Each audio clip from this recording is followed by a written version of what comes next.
LeBron James has never been on a team, ever, with even one other guy we look and go, that's an MVP caliber player. Now he's playing with two of those guys. And Stephen A., it's true even if they don't win the championship because they're playing in a league where another team has even more in the Brooklyn Nets. You're wrong, number one. Number two, you have no clue what you're talking about. And the reason why you have no clue what you're talking about, Max, is very, very forgivable because your logic is deniable in this particular situation, Vicky.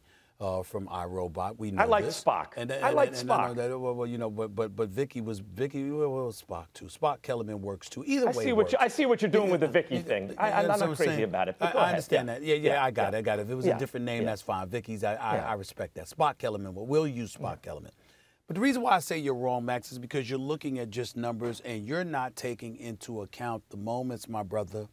You're not taking into account the moments, the environment, the ambiance. Max, you have no idea. I don't care what you saw on TV. I don't care what you've done on TV to cover the Miami Heat in the LeBron James era was something special.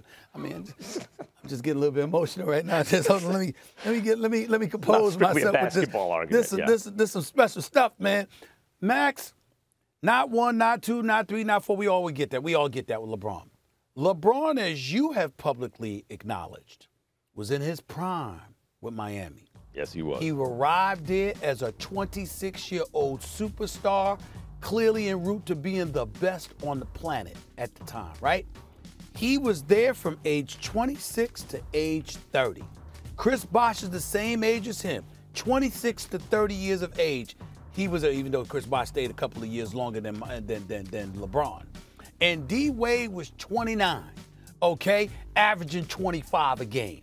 That first year, people were saying they were like the Beatles, man.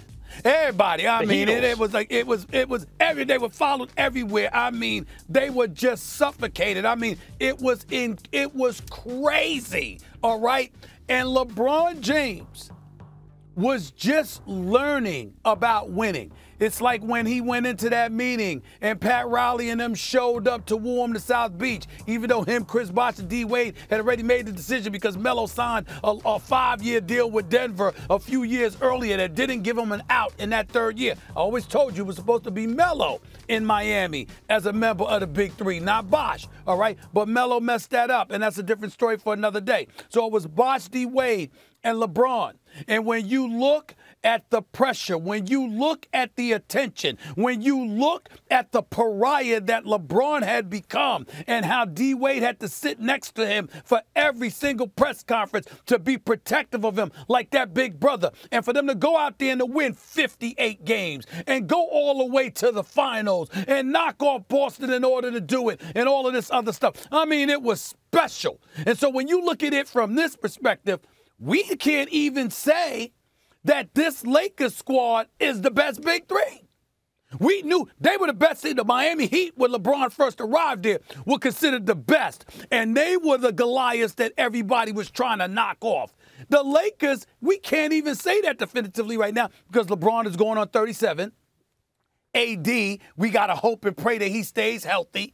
And even though Russell Westbrook is a walking triple-double, the adjustments that they're going to have to make in terms of playing with one another, which I'm very confident they'll be able to do because Russell Westbrook was telling the truth. They are friends. You know, I mean, listen, LeBron has had him over at the crib and vice versa. They are boys. They do get along. You know, he is friends with them. That's legit. And I do think that they will do what it takes to work. Please don't get me wrong. But at this moment, we can't definitively say they the Big Three with KD, Harden, and Kyrie in Brooklyn.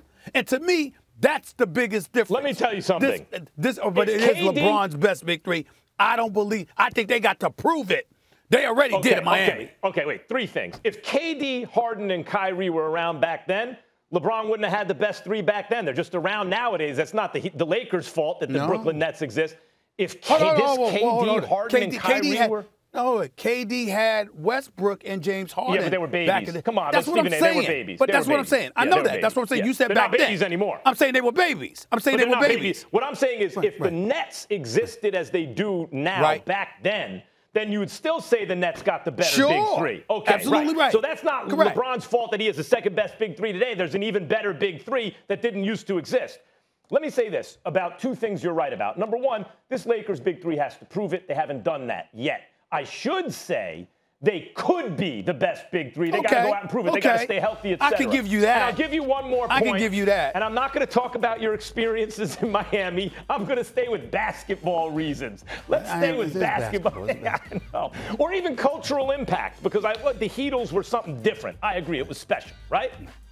I'll say this. The point you make that is true is that LeBron James was in his physical prime back then. That is not the case now. He was playing both ends of the floor as well as better than he'd ever played it, really, by year 2 in Miami, right? And he's diminished now. Because when I hear the best big three LeBron has ever played with, I'm really thinking about his teammates. Dwyane Wade was only 29, but I think you would agree he wasn't quite what he'd been a couple of years before. And Bosh is a great player. First year.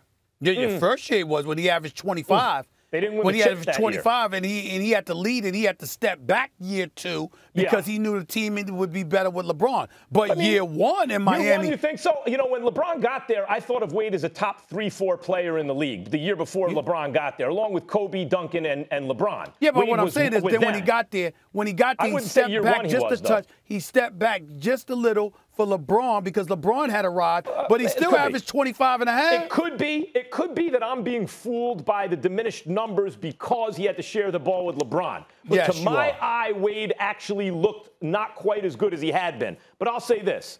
To me, AD and Westbrook are potentially better teammates because they're closer to their athletic prime and because of how high-pitched AD's skills are, even compared to Bosh's, than Wade and Bosh.